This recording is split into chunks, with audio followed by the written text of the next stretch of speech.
Today I'm talking about Anansi and the Talking Watermelon, retold by Kitty Higgins, illustrated by Patrick Gilroy. Early morning, Anansi the spider awoke to the sound of the possum hoeing his watermelon patch. Anansi peered down from the beech tree when he lived to watch possum's slow progress. Anansi slaved at the thought of the meal watermelon, his favorite juicy, rare food. When Possum said his hold aside at midday to take a nap, Anansi snuck down his tree for a snack. When Possum snored, Anansi shrimmed down his fine silk web to ripped watermelon in the garden. He picked up the small sharp stone to chip away the melon root. He made a hole that he could just sneeze into. He ignored himself at the juice slide down his weight. 8 spider's leg.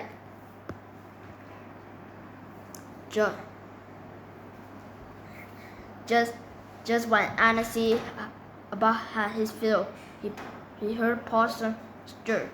Possum will punish me if I am discovered, Anansi said to himself. He waddled to the hole and ran in the wind, and one leg at a time. He tried to pull himself out. It was so slippery that he couldn't keep his footing. He braced himself up against the edge of the hole, but he was so full of fruit that he no longer fit.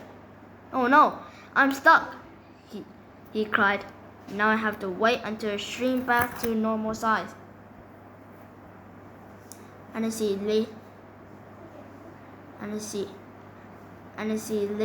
laid his head upon the watermelon seeds and tapped to sleep. He tossed and turned restlessly. It was so boring. What should I do while I wait? As he pondered his next plot, he heard a possum at the far at the end of the road. "I know. I will trick Possum into thinking that his melon talks."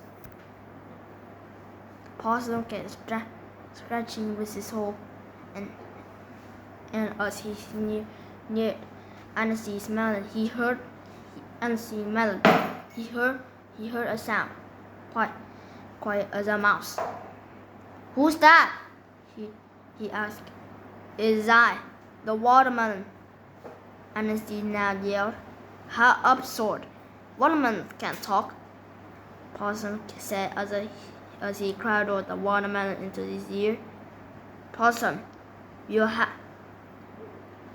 have never been a good listener.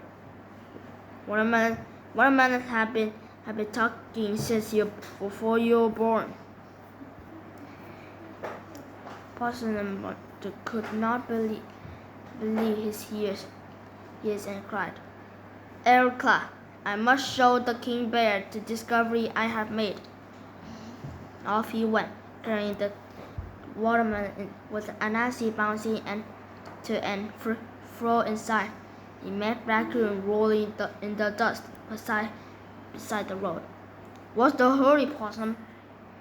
Raccoon asked. "I am bringing King Bear and talking watermelon," Possum answered, very proud of himself. "Now I haven't heard anything," Raccoon laughed. "You haven't heard me talk," Anansi replied from inside the melon to Raccoon's smart remark. "Huh? What? Who said that?" asked Raccoon.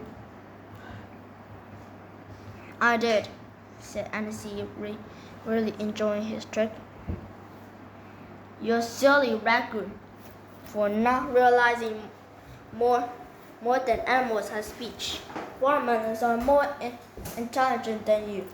Do you believe me now?" asked Possum. Yes, I do, Dragon says. This is my alley. Watermelon is something the king would want to see. Along the path to King Bear's grand den, Possum and Raccoon came upon Gopher, Rat, and Squirrel. They each had in turn laughed at and pointed fingers until they heard the melon's strange little voice themselves.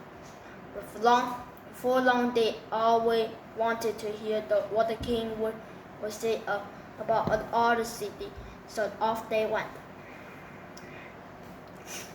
When they arrived, the king, a very grizzly-looking bear, had just woken from his afternoon slumber and was a bit grumpy. "What is it?" he growled as the animal bowed before him. Possum placed the watermelon on a tree stump before the king bear. What am I to do with this?" said the king. Axe continued before anyone had a chance to answer. "I do not need any watermelons. I ate of my own.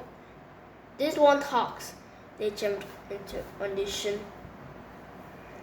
King Bear refused to relieve he had the subjects from the garden patch. He demanded that the melon pay respect to him, and the animal spoke the truth.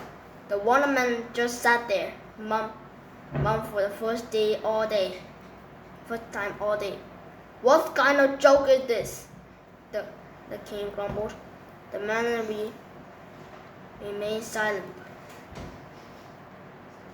"I would be a fool to waste more time waiting to see your treacherous trickly," he snared, and frightened animals. You would be fool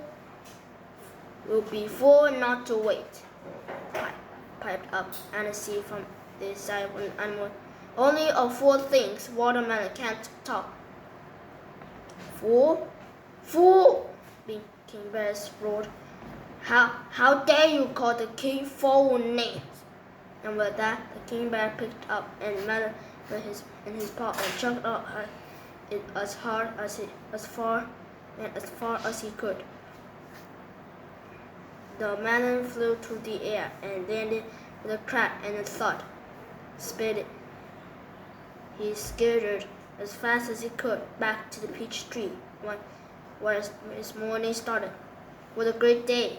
Anansi rejoiced. "All this fun had made me hungry again." He began nibbling at a large ripe peach above Possum's patch.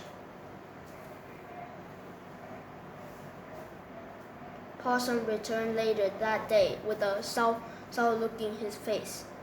He picked up his hoe and started digging furiously. "Melons!" he cried. "Next year I will grow something else in this patch. Your watermelons are nothing but trouble. Perhaps you should grow more peaches," Anansi said with a mouth full of fuzzy fruit. "The king is sure to listen to the peach."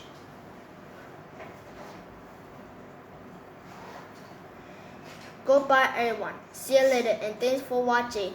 Have a great day, and remember, and also, I need you to leave a like and hit that subscribe button. Let's see if we can get 50 likes. Hey guys, thank you for watching, and click and check out this video. I scream it right now.